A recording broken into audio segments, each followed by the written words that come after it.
Good morning, everybody. Thanks for checking in with this week's Experience Team Discover Huddle. We're going to work to make the jump to get this information to you a little quicker each week, beginning this week. And so the goal from this point forward is to have this information both in written and email or video form to you on Wednesday. So it just makes it a little easier for you guys to distribute. And I hope that adds a little extra space and margin into your week. We just want to say again, thanks just so much for you guys as coaches, man. You're just knocking it out in so many ways. I was just reminded again last Friday night at our team night of just how incredible a team that we had that we get to serve together, but specifically for you coaches and how you guys are leading your team so well, how you're really pastoring them and ministering to them. And we just can't say thank you enough. It just creates this extra layer of care and also really helps our teams live out their full potential. And so just thank you again so much for everything that you guys are doing. We hear stories every week of just the impact in people's lives that you're making, and I just want to say thank you so much for that. This is for week 2 of our Holiday Revolution series, and I want to give you 4 little bits of information specific to this week, knowing that there are 2 more weekends before our Christmas Sunday break. Just so that everybody's aware, and I'll be mentioning this in the written format too, but we will not be having services at the theater on Christmas Day. Due to our Christmas Eve services, we'll be doing 5 services on Friday and Saturday, 5 total. So we will not be meeting on Christmas morning at the theater for our regular service. And so we'd encourage you to go ahead and pass that information on to your teams, and for teams, for you to be aware of that, just so that you know and can make plans accordingly. So that's 2 weeks from this Sunday. But this week is the second week of the month, and that means that we are really scheduled for Discover Part 1 this weekend. One of the things that we're uncertain about is we still have some people who are kind of uncertain about their attendance at Discover. So we're not 100% sure if we're going to be having Discover 1 this week. We will finalize that, and we'll let you know the final yes or no on that particular decision in the next couple of days.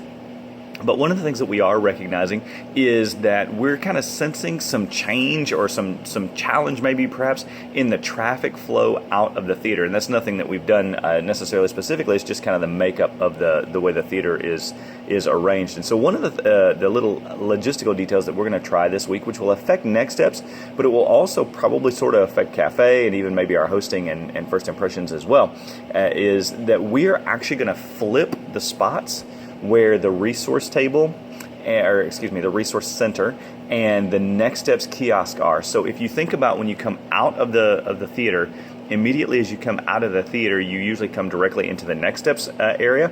We're actually going to be moving the Next Steps area to the other end of the hallway and move the resource banner and center and all of that directly outside of the theater. And what we're hoping with that is we're just recognizing that for a lot of people, that feeling of not wanting to kind of stop immediately as they reach the theater doors, but giving them a chance to kind of get down the hallway a little bit. I think we're kind of thinking that there may be a kind of a psychological, well, I don't want to be stopping the people who are walking behind me and there's a traffic flow behind me because of the kind of the narrow chute of the theater entry and exit. And so we're going to try moving that down, and we believe that it actually is going to create some space for people to kind of pause and even to kind of merge over to that side where our Next Steps kiosks and the connection people there will be much more available, and people will be much more engaged with the opportunity to stop and engage the Next Steps kiosk. So we're going to be trying that beginning this week. So if you're part of the setup and teardown as well as part of our experience team, just note we will make that change. And for Next Steps for our coaches and for our team members, just to be aware of that and to begin to think about, okay, logistically, how does that impact what we're doing? Details. I would just encourage you, and as experienced team members, is that we are still having new people every single weekend, and one of the things that Lewis and I have really kind of locked in on is the notion that we really can make a huge impact on people by just kind of remembering names and faces. And so I know that that's a challenge for some of us, but I would just challenge us this week that if we can take the intentional steps of putting names with faces and just being able to greet people even as they're coming back out if they're there for the first time. So if you connect with a new person, just make that mental note. There's just something about someone remembering our name. It just adds value to them and makes them feel appreciated, and everything that we do, we want to make sure that we're creating an environment where people are feeling known and loved. because we also recognize that the Word of God is probably going to challenge them. And so people will be open and excited and willing to be challenged as they are known and loved.